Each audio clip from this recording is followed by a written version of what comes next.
Sumérgete en un viaje a través del tiempo y el espacio, donde desentrañamos los enigmas que la historia ha dejado atrás, desde misteriosos eventos y lugares olvidados hasta personajes envueltos en leyendas y secretos prohibidos. Acompaña a Eloy López en Los Misterios de la Historia, donde cada episodio revela un nuevo fragmento del enigma universal.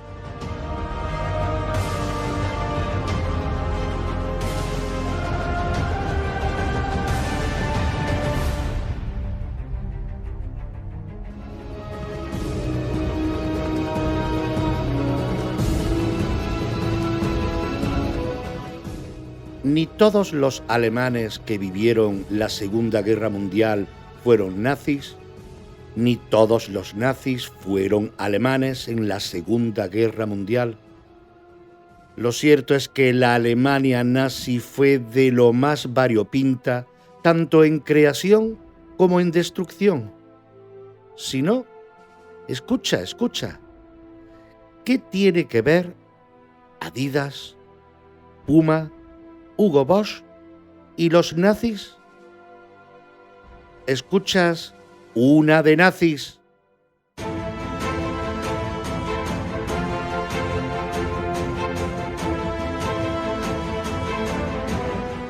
Adolf Dassler, Adi para los amigos, de profesión panadero e hijo de un zapatero llamado Christoph, comenzó a fabricar su propio calzado en la lavandería de casa de sus padres tras volver de la Primera Guerra Mundial.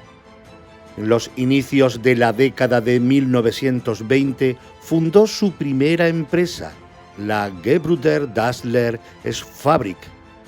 Poco tiempo después se uniría su hermano Rudolf Dassler. Producían zapatillas, pantuflas y calzado especial con clavos para deportistas. Adolf era la mente artística, encargada de diseñar los diferentes modelos de calzado, y Rudolf se encargaba de las relaciones públicas. Sin duda, la catapulta que impulsó su negocio fue el fichaje de Jesse Owens, el atleta de origen afroamericano que destacó en los Juegos Olímpicos de Berlín en 1936 para disgusto de Hitler. Durante la Segunda Guerra Mundial, la fábrica de los hermanos Dassler, como muchas otras, fue destinada a proveer a la Wehrmacht, Fuerzas Armadas Unificadas de Alemania, desde 1935 a 1945. Los hermanos confeccionaron las botas militares que utilizó el ejército alemán. Pero no solo calzado salió de su fábrica, también se fabricó en sus instalaciones el famoso lanzagranadas alemán Panzerschreck. Rudolf, partidario de la causa nazi, se unió al ejército alemán para luchar en Sajonia. Adolf se desentendió quedándose en Alemania para proseguir con su negocio. A partir de ahí comenzaron las rivalidades entre hermanos. Al finalizar la guerra, con la derrota de Hitler, Rudi fue requerido para dar explicaciones por sus relaciones con el partido nazi y la Waffen-SS. Estaba totalmente convencido de que su hermano le había delatado. Enfrentados los hermanos, Rudi fundó su propia fábrica de calzado en 1948, la Puma AG. En un primer momento llamó a su empresa Ruda, Rudolf Dassler, pero acabó poniéndole el nombre que ha durado hasta nuestros días. Adolf Dassler reaccionó rebautizando el nombre de la firma original como Adidas AG, registrada el 18 de agosto de 1949. El nombre procede del de su fundador. El diminutivo de Adolf es Adi y Das la primera sílaba de su apellido. Rudolf murió el 27 de octubre de 1974 de cáncer pulmonar. Su hijo Armin Dassler se encargó de llevar la empresa Puma al nivel internacional y de prestigio que conserva hoy en día. Por su parte, Adi consiguió con su marca Adidas formar un gran imperio junto a su hijo Horst Dassler. Este asumió la dirección de la empresa a la muerte de su padre en 1978 junto a su esposa Kate, convirtiéndola en sociedad anónima en 1989. Pero, ¿qué tiene que ver Hugo Boss con el nazismo? Hugo Ferdinand Boss, 8 de julio de 1885 al 9 de agosto de 1948, fundador de la conocida casa de modas Hugo Boss AG, fue partidario del nazismo y llegó a confeccionar los uniformes reglamentarios del ejército de Hitler en el periodo previo a la Segunda Guerra Mundial. Durante la guerra, creó los uniformes para las Waffen-SS y la Wehrmacht. Tan convencido estaba Hugo Boss con la causa nazi que en 1931 se afilió al NSDAP con el número 508.889. En 1934 comienza a producir los uniformes paramilitares de las SA, SS y más tarde de la Wehrmacht y las Juventudes Hitlerianas. Gracias a su afiliación, el partido nazi aumentó importantemente sus ganancias y pudo evitar la bancarrota en la Gran Depresión de 1931. Desde 1943, en sus talleres de Metzingen, se utilizó como mano de obra a unos 180 trabajadores forzosos, unas 140 mujeres judías de Francia y otras 40 traídas desde Polonia. Trabajaban bajo deficientes condiciones sanitarias y alimentarias, teniendo que hacer frente a un ritmo de trabajo agotador. Al finalizar la Segunda Guerra Mundial, Hugo Boss fue procesado por un tribunal de la República Federal Alemana debido a su participación en la organización nazi. Como castigo, se le impuso un pago de 8.000 marcos alemanes. Tras el fallecimiento de Hugo Boss en 1948, su empresa se dedicó a fabricar uniformes para el cuerpo de policía y los trabajadores de correos. Hasta 1970 no comenzaría a producir ropa destinada al público masculino. Pero, si esto os ha parecido curioso, ¿qué pasa si os digo que Fanta fue el refresco de la Alemania nazi que surgió de la Coca-Cola?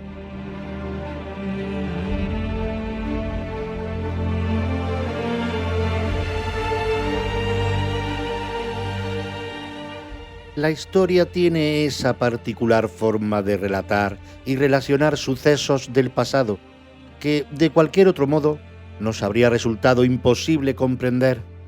Sin embargo, a veces nos encontramos con auténticas sorpresas que la mayoría desconoce, como el origen de la Fanta a manos de la Alemania nazi en plena Segunda Guerra Mundial. Para ponernos en situación, tendremos que remontarnos a los inicios de los años 30 del pasado siglo, donde el movimiento nacionalsocialista de Hitler se encontraba todavía tratando de reunir todo el poder y apoyo que después desembocaría en uno de los conflictos bélicos y raciales más dramáticos de nuestra historia. En la década de los 30 fue cuando se comenzó a exportar el archiconocido jarabe, inicialmente ideado como remedio contra las náuseas y la diarrea y conocido por todos como la Coca-Cola. Ese brebaje que a día de hoy mantiene su formulación todavía bajo llave y mantiene cautivados a millones de personas en todo el planeta. Llevar esta bebida desde Estados Unidos a Alemania propició que la propia compañía tuviera que recurrir a la creación de filiales embotelladoras con tal de abastecer su creciente demanda. Así fue como nacería la empresa germana Coca-Cola GmbH, una subsidiaria dependiente de su matriz ubicada en Atlanta.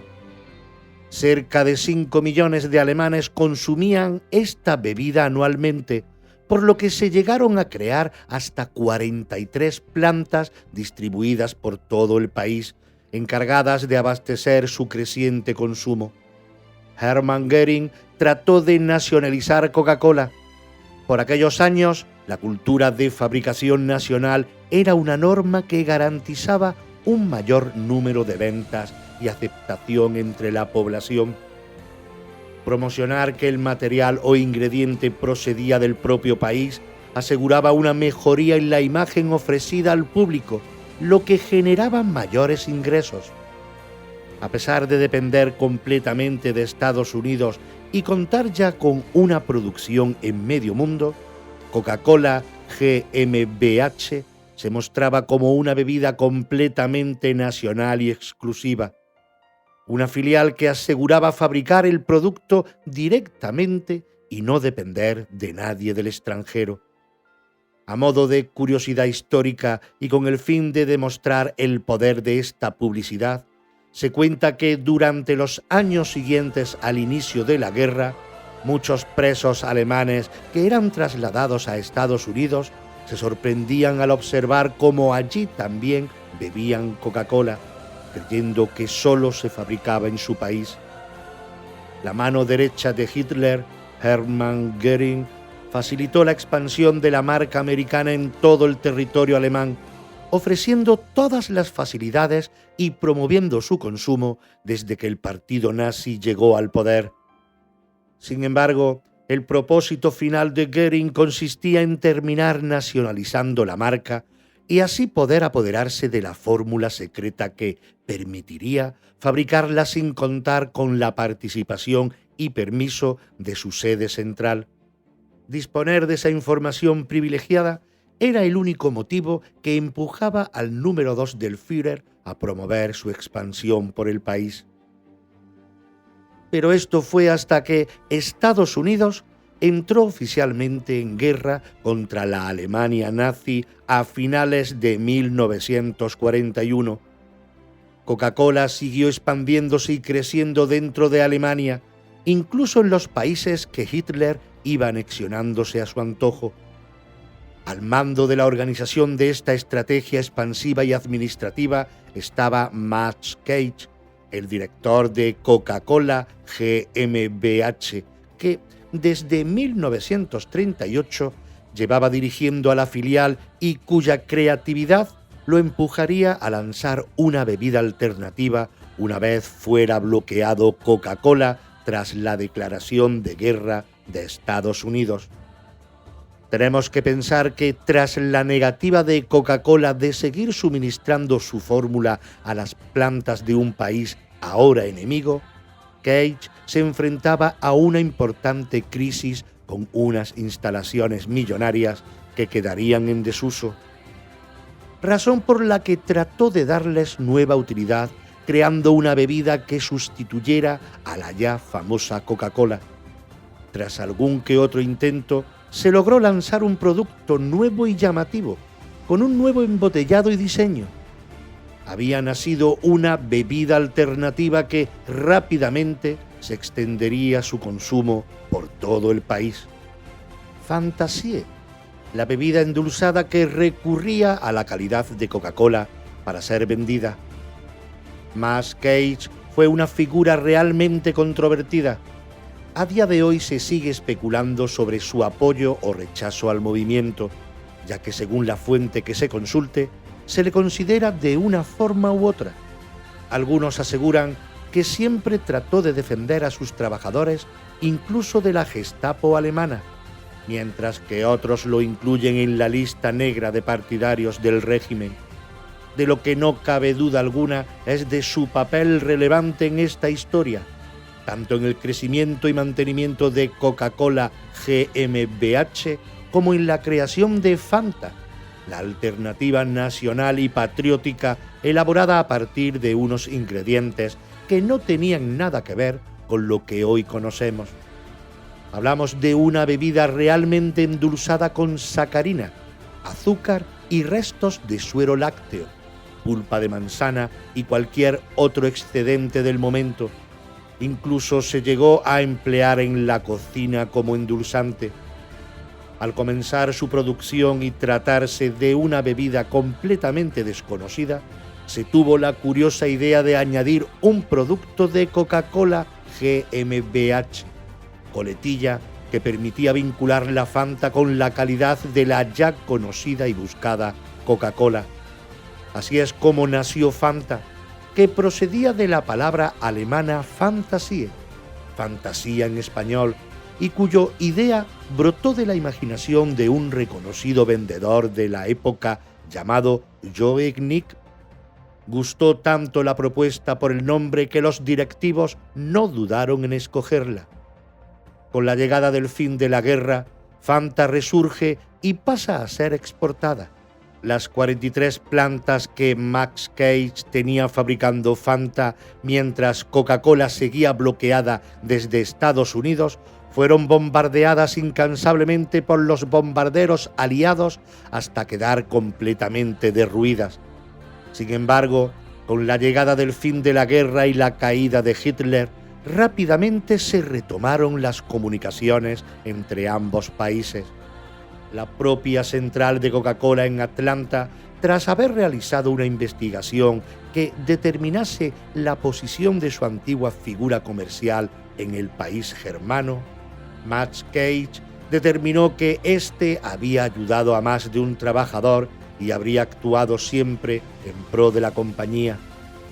Fanta, que había obtenido un gran éxito durante la guerra en Alemania, recuperó su producción e incluso se mejoraron sus ingredientes, lo que permitió que ambas bebidas fueran producidas en el país de forma simultánea hasta que en 1960 la propia Coca-Cola terminó comprándola y llevándola a Estados Unidos. El pasado oscuro de Fanta no ha dañado su imagen en el presente.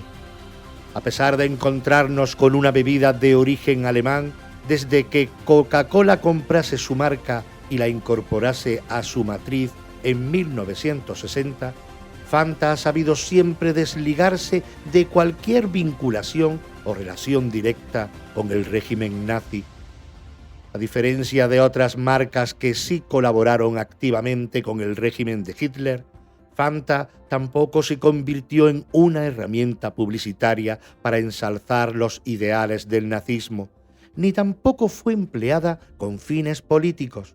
Es una de las excepciones que encontramos en esta interesante historia acerca de los orígenes de Fanta. Y ahora, si os pregunto cuál es, o mejor dicho, era el coche por excelencia de la Volkswagen que tenía nombre de insecto. Sí, así es, el Volkswagen Beetle, el escarabajo. Pues seguro que no sabéis que Hitler le robó a un judío el diseño del famoso Volkswagen Beetle.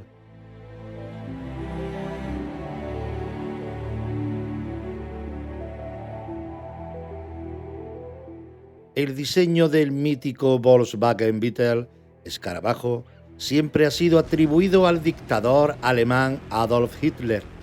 Este es un dato ya curioso por sí mismo, teniendo en cuenta que no es algo conocido por la mayoría de la gente. Pues bien, lo cierto es que el diseño no fue idea del Führer, sino que éste le copió la idea a un judío. En 1933, Hitler se entrevistó con Ferdinand Porsche para discutir sobre el desarrollo de un Volkswagen, automóvil para el pueblo, un vehículo que debería ser capaz de transportar a 5 personas a una velocidad máxima de 100 km/h y que pudiera ser adquirido a un precio económico. Además, debía ser resistente y de sencillo mantenimiento. La propaganda nazi quería llegar también al sector del automóvil y quería presentar al mundo el Volksauto, coche del pueblo, como un triunfo del pueblo alemán. Es probable que el nombre de escarabajo fuera utilizado por primera vez por el New York Times en un artículo publicado el 3 de julio de 1938, refiriéndose al parecido del auto con el insecto que lleva ese nombre. Sin embargo, el nombre oficial del coche fue KDF-Wagen. Hasta no hace mucho se pensaba que Hitler había creado el diseño original del Volkswagen Beetle. Pero en el libro de Pablo Silperov, La extraordinaria vida de Joseph Gahn, el ingeniero judío detrás del Volkswagen de Hitler, se explica cómo el dictador le robó la idea a un ingeniero judío, borrándolo posteriormente de la historia. El ingeniero judío Joseph Gans, de Frankfurt, criticaba el concepto de los coches de 1920, producidos con ejes sólidos, centros de gravedad altos y transmisiones ineficientes. En 1930, Gans construye el primer prototipo de su Volkswagen. El prototipo tenía un chasis con un motor central, independiente de la suspensión, con ejes oscilantes y una carrocería abierta con forma de escarabajo. En 1931, Gans construye su nuevo prototipo mejorado, por un estilo convencional que gustase más al público. Era un pequeño y revolucionario automóvil, el Maulkäfer, chinche o escarabajo. El prototipo fue aprobado por la Junta de Directores e Ingenieros de Mercedes-Benz. La empresa alemana desarrolló un coche con motor boxer trasero de 4 cilindros y contrató a Gans como ingeniero. Los fabricantes de la época competían por la creación de un coche ligero y aerodinámico con un motor trasero que ofreciera buenos resultados, pero fue Gans el primero en comercializar un Volkswagen. Algunas patentes del ingeniero judío se utilizaron en el estándar superior, vehículo con una carrocería de escarabajo que fue presentado en el Salón del Automóvil de Berlín en febrero de 1933. Adolf Hitler fue el encargado de inaugurar la exposición. Durante su recorrido por el salón, mostró gran interés por el estándar superior y la idea de un Volkswagen asequible para el pueblo alemán. A partir de ahí cambió la suerte para Gahn. La Gestapo le acusó de chantajear a la industria del automóvil y lo arrestó en Berlín en mayo de 1933. Estuvo en la cárcel hasta que pudo ser liberado gracias a ciertos contactos influyentes. No obstante, la Gestapo obligó a Gans a abandonar su puesto de ingeniero consultor en BMW y Mercedes-Benz. En septiembre de 1933 se presentó una nueva y mejorada versión del estándar superior, que empezó a comercializarse como el Volkswagen más rápido y económico alemán. Hitler se había reunido ese año con Ferdinand Porsche para negociar el desarrollo del Volkswagen. De ese modo, Porsche comenzó a producir el coche del pueblo, que costaba más de 1000 marcos. Los nazis prohibieron a toda la prensa alemana publicar nada sobre Gans. Así consiguieron eliminar cualquier relación judía con Volkswagen, borrando al ingeniero de la historia. El odio que el régimen nazi le tenía a los judíos no tiene comparación alguna con ningún otro odio. Perdón, sí, es comparable con el odio que tienen los judíos al pueblo palestino. Casualidades de la vida. Pues bien, ¿sabéis qué fue el Plan Madagascar?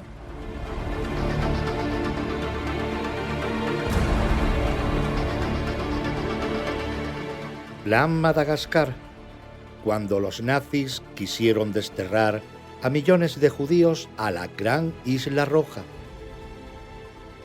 Con el objetivo de cumplir con las políticas raciales del régimen del dictador Adolf Hitler, en 1933 se formaron varias comisiones lideradas por políticos alemanes con el fin de analizar las alternativas para desterrar a los judíos europeos a la isla de Madagascar. Tras estallar la guerra, la emigración de los judíos se frenó y los alemanes decidieron expulsar y concentrar a toda la raza en un solo lugar para asegurar un mejor control. Sin embargo, el 27 de marzo de 1943 se acordó seguir las recomendaciones ofrecidas por el inspector jefe de la Oficina de Estadísticas de las SS, Dr. Richard Correr.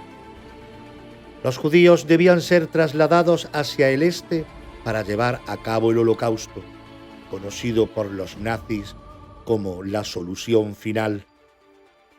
Una de las causas emocionales del desarrollo de la Segunda Guerra Mundial fue el odio que mostraba Adolf Hitler hacia los judíos, culpándolos de ser una organización contra Alemania y llevándole a crear diversos proyectos que tenían como objetivo eliminar la raza.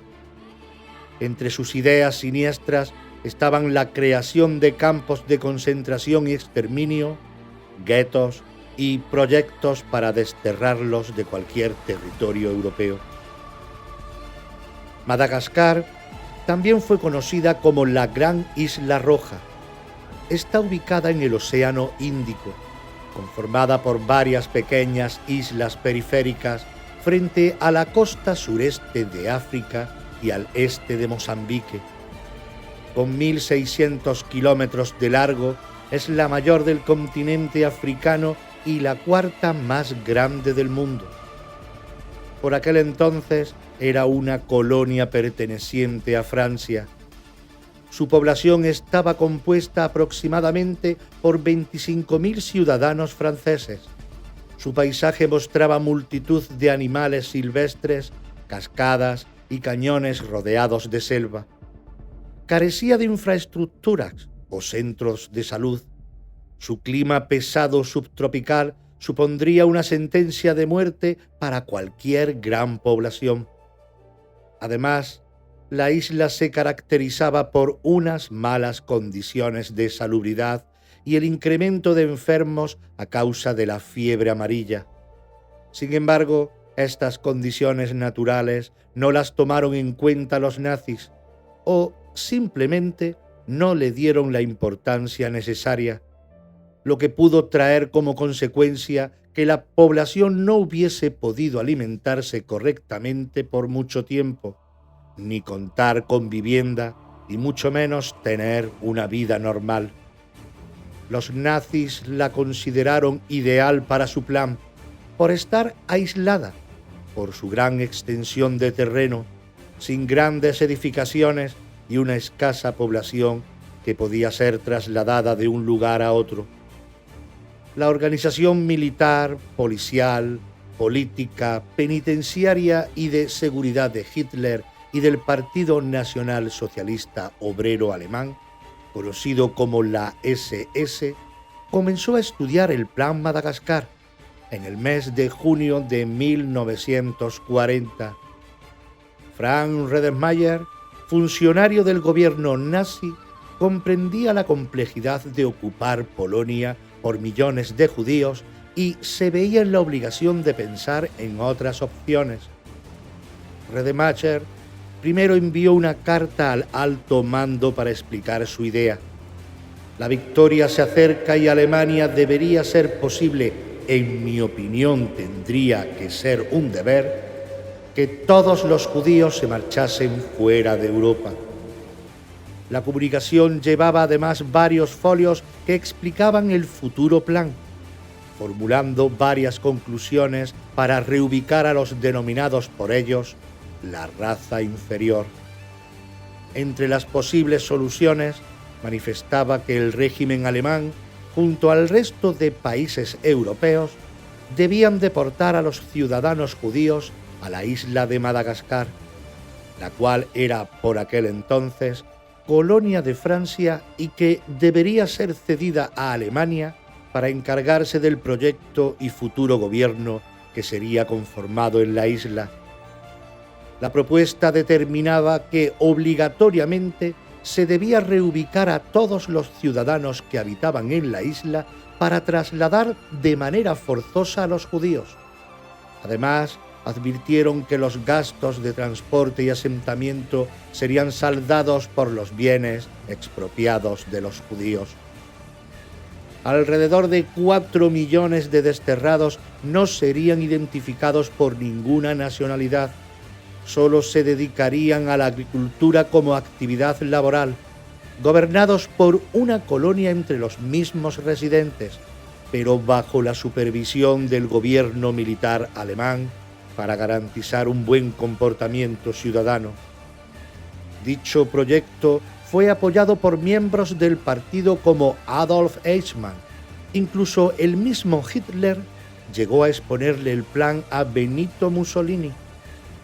La propuesta fue tomada tan en serio que hubo un periodo de varios meses en los que se paralizaron las construcciones de guetos para los judíos, ya que se llegó a considerar viable la nueva alternativa.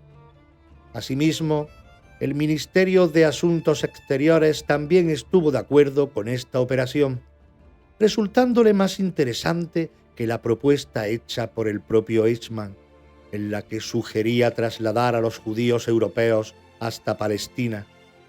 En aquel momento, ese país estaba poblado principalmente por musulmanes y cristianos, con quienes no era conveniente relacionar a miles de judíos, ya que se desarrollarían más problemas, como una posible segunda Roma. Otra ventaja que veían los nazis al concentrar a los judíos en Madagascar es que podrían usarlos de rehenes en el caso de que sus hermanos norteamericanos quisieran mostrarse hostiles. La realidad de la época era que el gasto de la logística para trasladar a millones de judíos en el marco del Plan Madagascar no era rentable para Alemania. Además, el curso de la guerra estaba cambiando. Por lo tanto, se propusieron otras alternativas para llevar a cabo dicha operación. No hay pruebas exactas. Sin embargo, existió un intento de efectuar el Plan Madagascar en el mes de octubre de 1940, cuando intentaron deportar a 6.500 judíos alemanes al campo de Gurs, ubicado en Francia. Con el auge del antisemitismo que existía en Alemania antes de la llegada al poder de Hitler, este quiso tener un logro absoluto y recurrente para catapultar su liderazgo. De esta manera, se planteó acabar con los problemas sociales y económicos que existían, según ellos, a causa de los judíos que habitaban en Europa. En aquel momento, asignó a varios camaradas para que realizaran distintos proyectos para acabar con este terrible problema y deshabilitar a los judíos de cualquier labor administrativa o política que pudiese amenazar o impedir el desarrollo de Alemania. Tras plantearse el Plan Madagascar, Hitler lo vio como una alternativa perfecta en la que todos ganarían, sin el uso de la violencia, ya que se lo venderían a los judíos como otra oportunidad, como un estilo de vida normal, lejos de las tierras europeas. Sumado a esto, todos los países de Europa tendrían la misma posibilidad de deportar a todos los ciudadanos judíos a la isla. Además, se comprometían a que el gobierno alemán se encargaría de todo el proceso de emigración y control de la población judía en el nuevo territorio.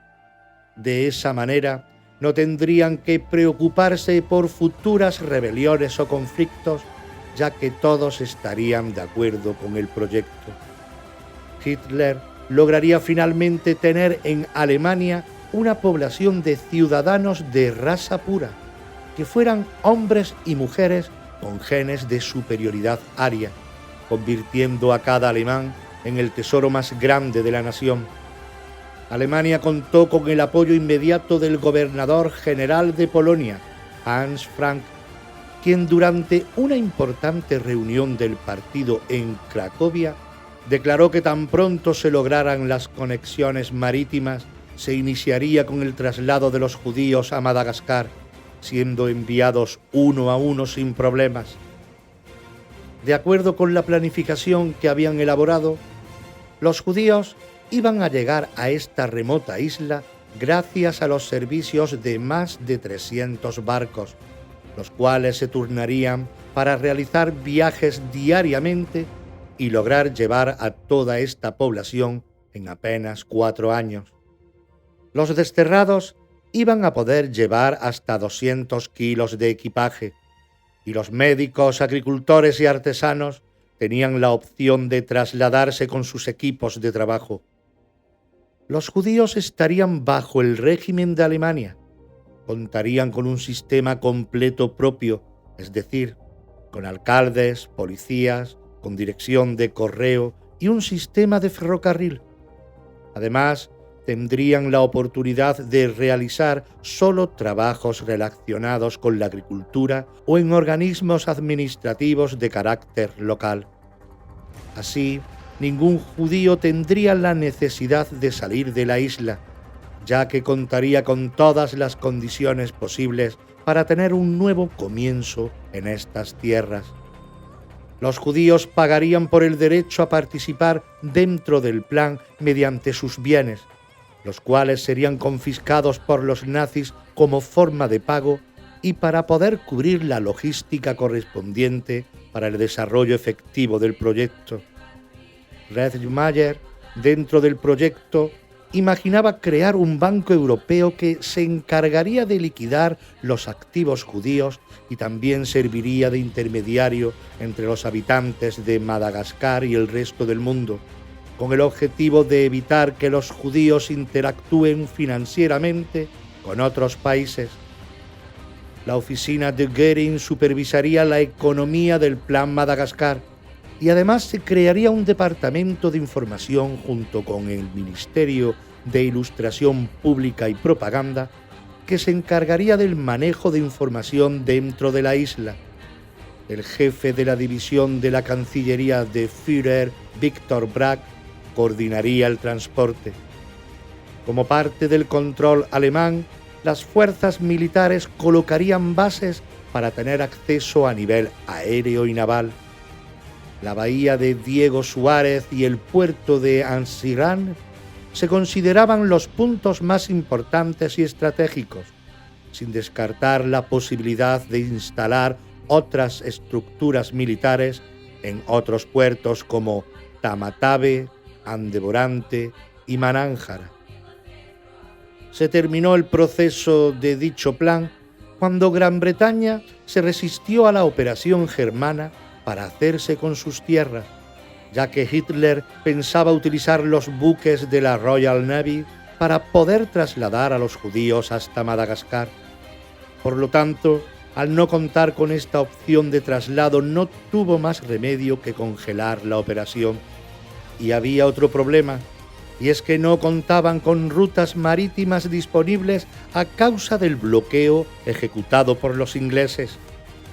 Paralelamente, la Francia de Vichy nunca confirmó su acuerdo de ceder la colonia de Madagascar a Alemania.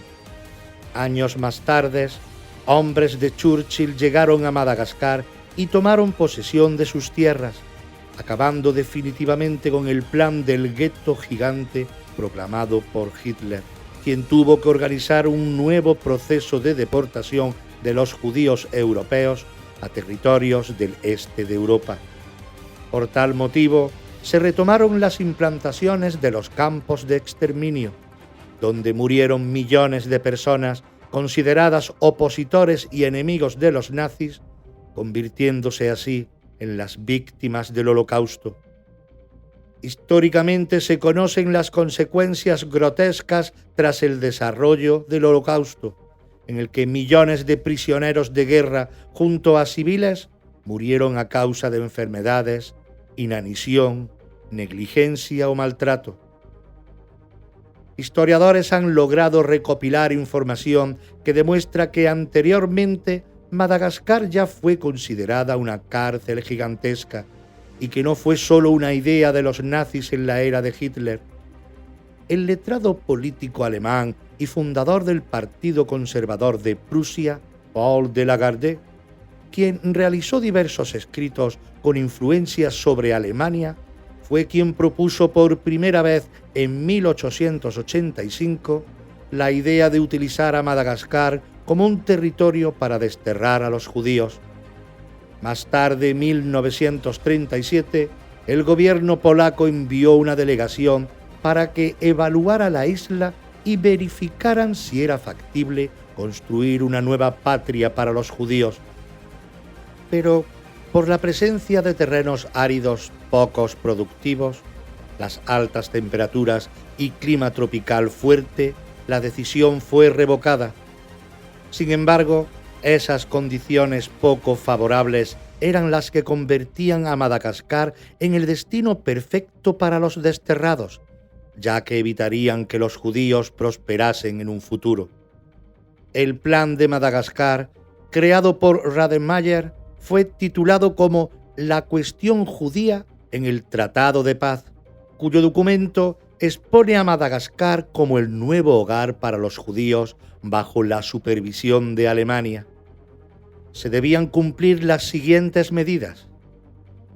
Primera, el Ministerio de Asuntos Exteriores junto a Francia y el Reino Unido firmarían un tratado de paz. Segunda, el régimen de Vichy le cedería a Alemania la colonia de Madagascar, ya que originalmente le pertenecía a Francia. Tercera, Alemania estaría autorizada para crear bases aéreas y navales en la isla. Cuarta, los colonos que vivían en la isla antes de ejecutar el plan debían salir de la isla. Quinta, se implementaría un reasentamiento forzoso a todos los judíos europeos. Sexta, el plan sería financiado con las propiedades y valores que los judíos dejarían en Europa. Séptima, la logística de transporte fluvial sería coordinada por la Cancillería de Hitler. Octava, la organización SS se encargaría de agrupar a todos los judíos europeos y trasladarlos hasta Madagascar. Novena, el Ministerio de Asuntos Exteriores junto al Ministerio de Instrucción Popular y Propaganda se encargarían de realizar las actividades de propaganda del plan. Y décima y última, Madagascar quedaría bajo las órdenes del gobierno alemán designado por Heinrich Himmler. Según los pronósticos del proyecto, se tenía estipulado trasladar a la isla 1 millón de judíos en un periodo de 5 años, sin tener en cuenta que un estudio previo realizado por una misión polaca concluyó que Madagascar estaba apta para una cifra aproximadamente de 500 familias judías, es decir, entre 5.000 y 7.000 refugiados. Teniendo en cuenta que existían grandes extensiones de terreno árido y caluroso, ¿cómo podrían garantizar una vida saludable para tanta población? Fue tan grande la intención de los alemanes por dar inicio a este propósito que intentaron por varios medios lograr su aprobación. Incluso el ministro de Asuntos Exteriores en Alemania, en diciembre de 1939, incluyó el Plan Madagascar como parte de una propuesta de paz ante el Papa Pío XII. Por otro lado, el 20 de junio de 1940, cuando Hitler informó sobre el Plan Madagascar a Raeder, este se mostró poco interesado y propuso otra localidad como alternativa, la zona norte de la colonia portuguesa de Ágola, pero dicha idea no le gustó a Hitler, así que tampoco llegó a ejecutarse. Definitivamente, el Plan Madagascar se nutrió de una serie de argumentos que solo se inclinaban por intereses de individuos que no podían gobernar con una población en la que existieran diferencias religiosas, de razas y pensamiento. Necesitaban crear adoctrinamientos para garantizar el control absoluto de sus países, sin la presencia de personas que simplemente no estaban de acuerdo con las formas de gobernar y perturbaban la paz del Estado. Así pues, el Plan Madagascar no fue más que otra idea macabra ideada por mentes enfermas guiadas por el odio y los delirios de grandeza. Curiosamente, la similitud entre el Plan Madagascar y el plan de Netanyahu actualmente para la erradicación total del pueblo palestino es bastante similar. Es más, hasta podría ser copiada.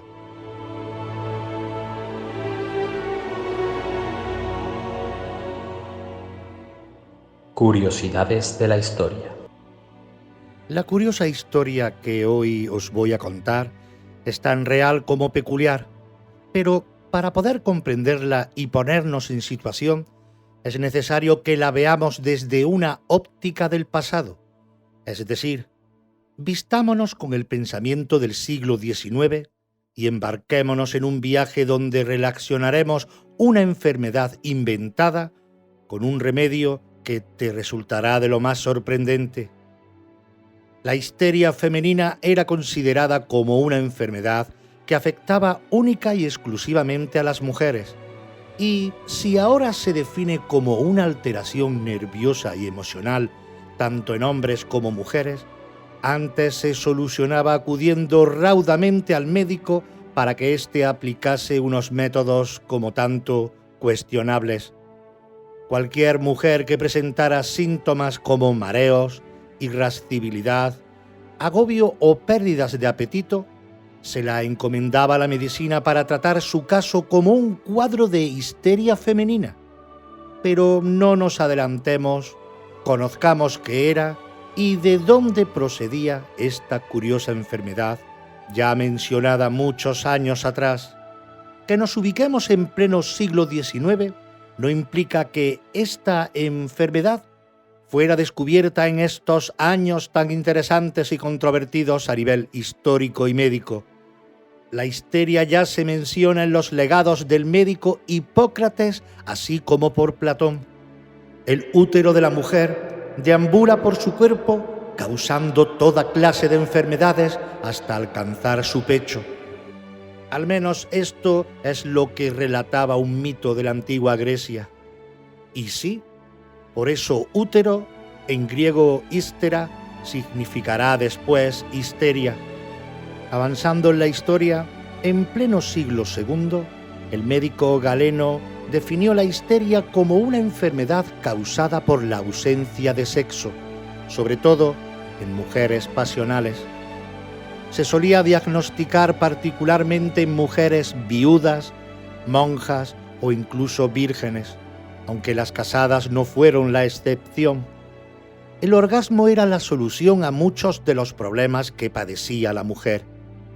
Siglos más tarde, en la época medieval y décadas posteriores, los galenos recomendaban como remedio a la histeria femenina el coito para pacientes casadas, contraer nupcias para las solteras o un masaje pélvico como última opción. Ahora nos llaman histéricos y nos ofendemos, pero poco más.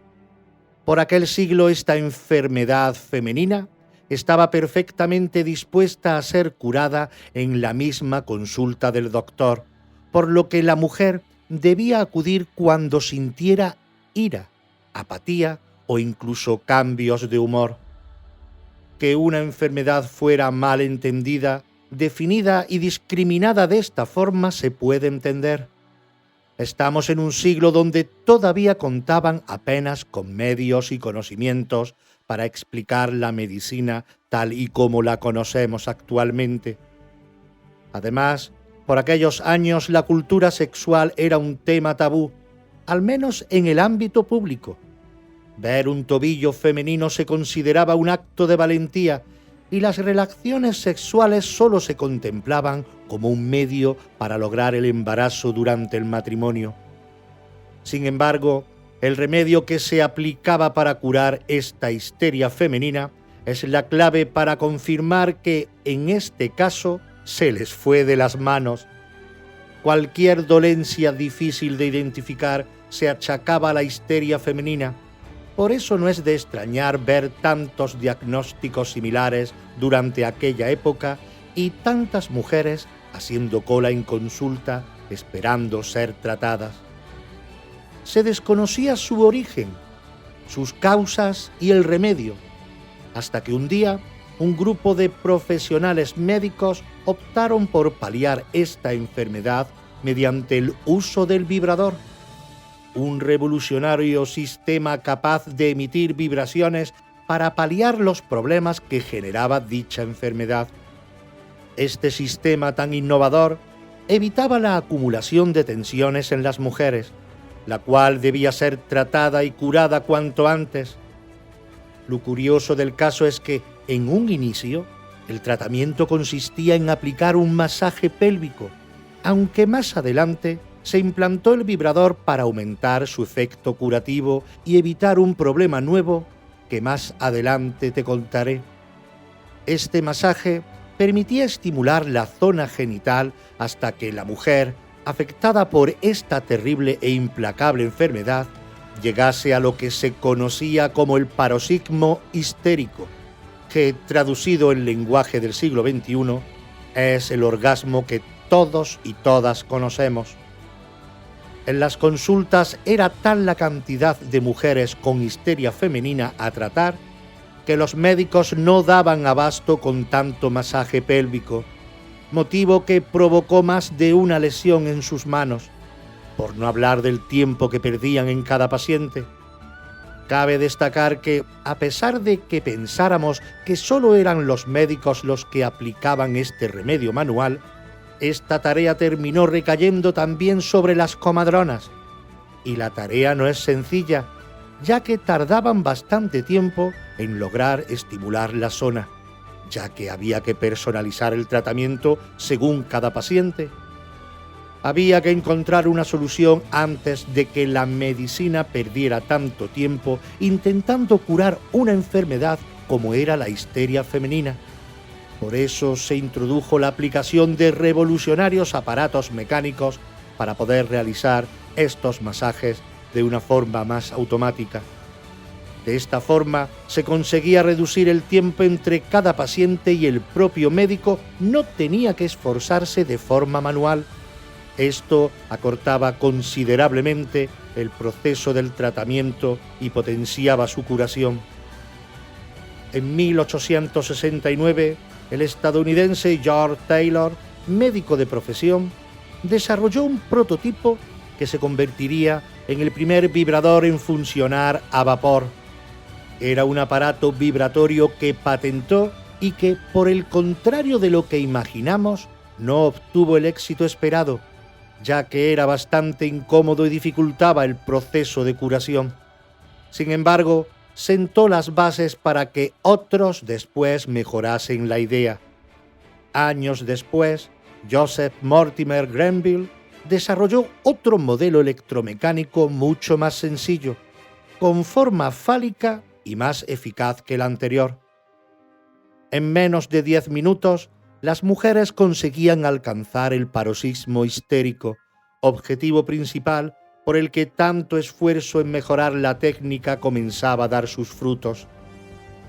Entrando en los primeros años del siglo XX, la histeria femenina comenzó a ser una enfermedad menos común.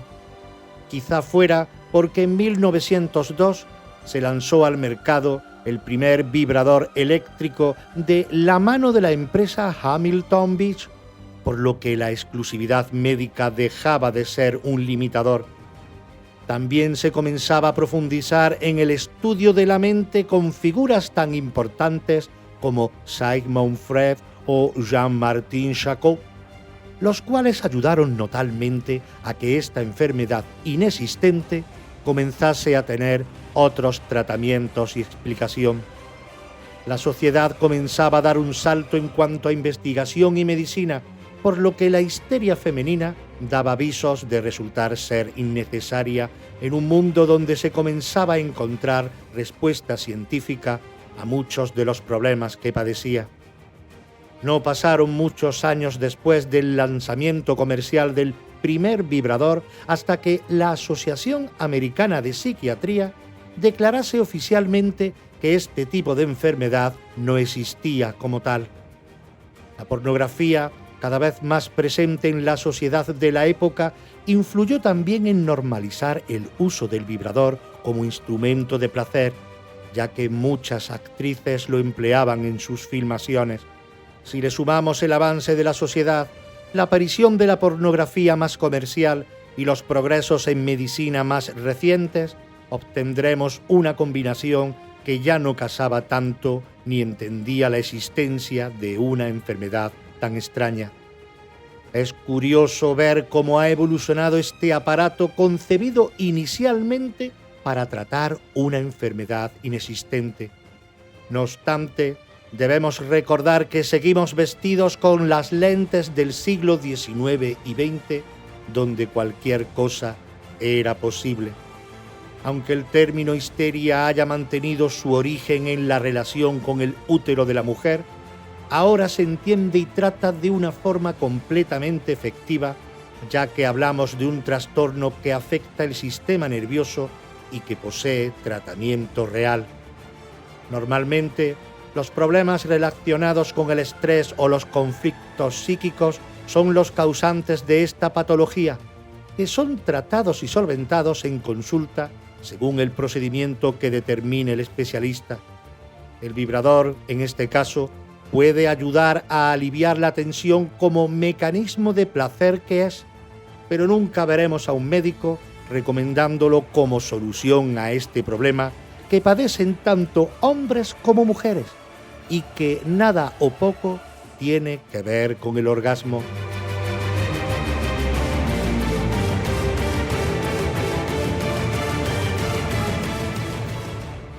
Gracias por acompañarnos en este viaje a través de los misterios de la historia. Esperamos haber despertado tu curiosidad y haber aportado nuevas perspectivas sobre los enigmas del pasado. No olvides que cada episodio es una pieza más en el vasto rompecabezas de nuestro legado humano. Soy Eloy López y te espero en el próximo episodio de Los Misterios de la Historia, donde continuaremos explorando los secretos que el tiempo ha guardado. ¿Que dónde? Aquí, en Radio Sintonía, en el 106.9 de tu dial de FM y por ende en la onda local de Andalucía.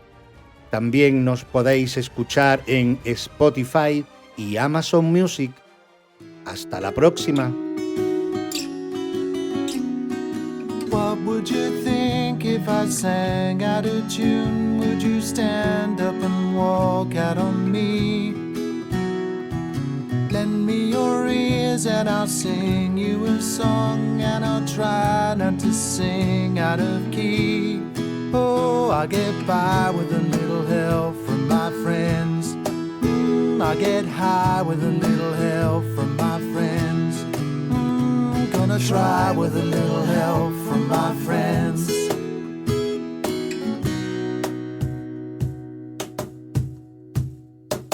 What do I do when my love is awake? Does it worry you to be alone?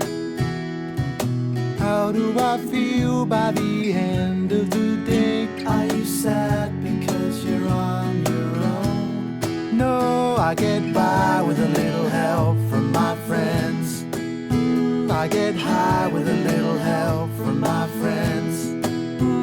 Gonna try with a little help from my friends. Do you need anybody? I need somebody to love. Could it be anybody? I want somebody to love. Would you believe in a love at first sight? Yes, I'm certain that it happens all the time. What do you see when you turn out the light? I can't tell you, but I know it's mine. Oh, I get by with a little help from my friends. I get high with a little help from my friends. Gonna try with a little help from my friends. Do you need anybody? I just need someone to love. Could it be anybody? I want somebody to love. get by with a little help from my friends. I'm gonna try with a little help from my friends. Oh, I get high with a little help from my friends. Yes, I get by with a little help.